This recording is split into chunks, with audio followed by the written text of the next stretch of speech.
Well,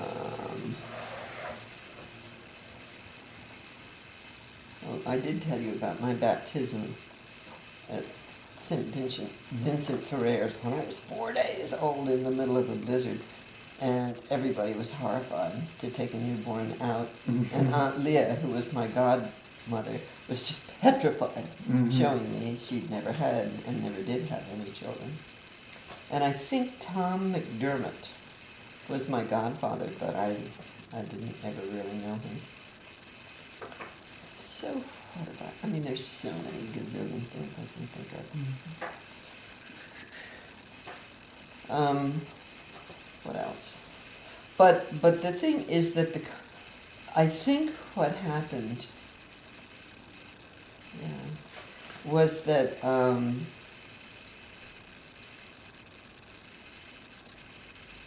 that what had happened to them was so unbelievably traumatic and oh, I know what I was going to say.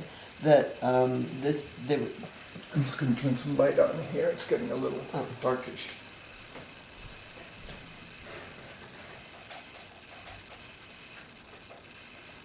That in all the times that I knew him, as opposed to that incredible stack of letters, I never saw, Daddy never went out with a friend. I never saw a friend come or anything. It was as if that whole wonderful, joyful, delightful, social kind of his life, not certainly not in business, but at all. Were most of his friends from the business world? No, because I think in those letters, many of them were friends that he'd met. He evidently was a very good golfer. I never saw him play golf. I never saw him. He never went swimming. He never went with us in the years when we could, as things got a little better, go to the beach club. He never was there. He always stayed home on a summer afternoon and was reading. He never had.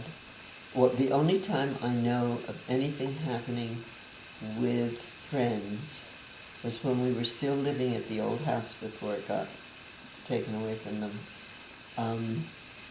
My bedroom was in the front of the house, and late at night I heard him coming in with two friends.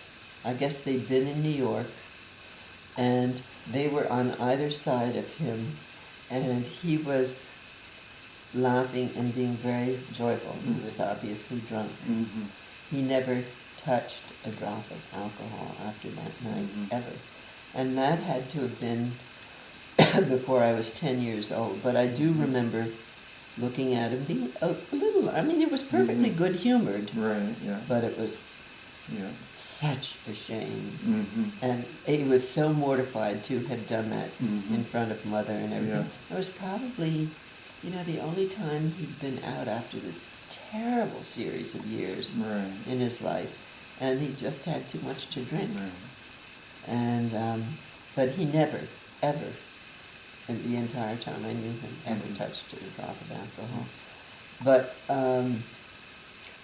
he never, ever had friends over or friends come or calling or anything like that. It was as if, and even Tom McDermott, who I remember he used to talk about as a good friend, who was supposedly my godfather, I never saw him or anything like that.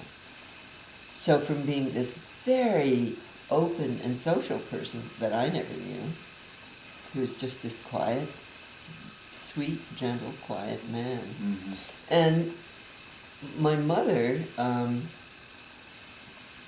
also had had an active social life, and of course she was much too wildly busy to do any of that. The only, as I said, we had Sophie and Joseph for 1 year, but all the rest of the time she was down, when she wasn't teaching, zooming off to teach at these other various schools. I mean, how she physically did it, I really do not know. She also did all the cooking. We did all the dishwashing, but she did all the cooking. And my father wore a clean shirt every day of his life, which she ironed for him. I don't know if you've ever ironed a man's Takes a shirt, long time, but it's yeah. a hell of a job. Mm-hmm. She not only did the ironing, she did the wash. We did have a washing machine, Mhm. but not a dryer, so she had to hang everything up.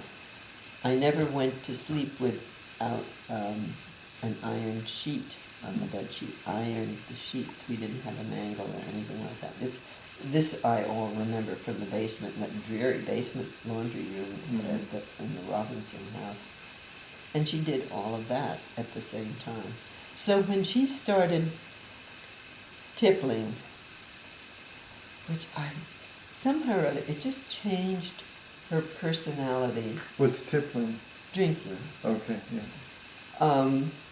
It was strictly limited to at night when she would finish all her other chores and then go to the kitchen and have to cook a whole meal. And we didn't have any of the prepared foods or anything like that. Everything had to be done from scratch. She'd be down in this dismal basement kitchen all by herself doing all this kind of stuff.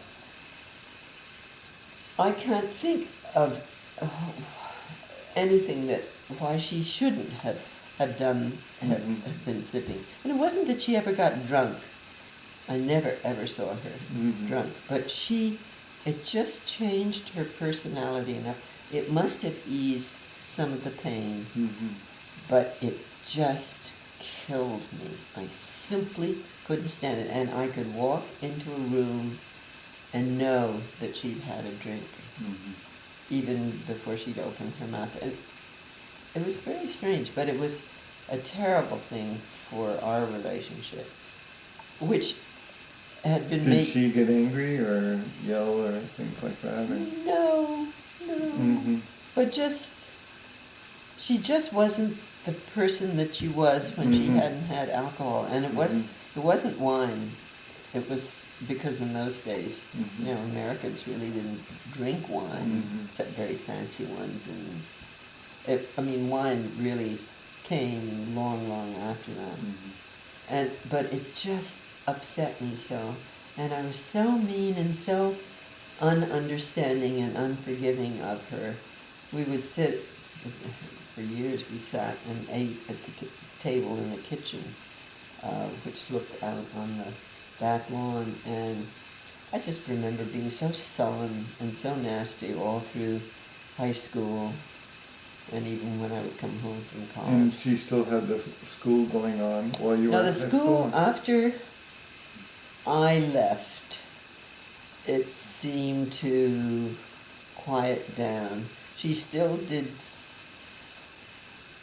I don't remember how much she did when I was at the academy, but she still had classes. She did have classes. No, because when Dad and I were married, I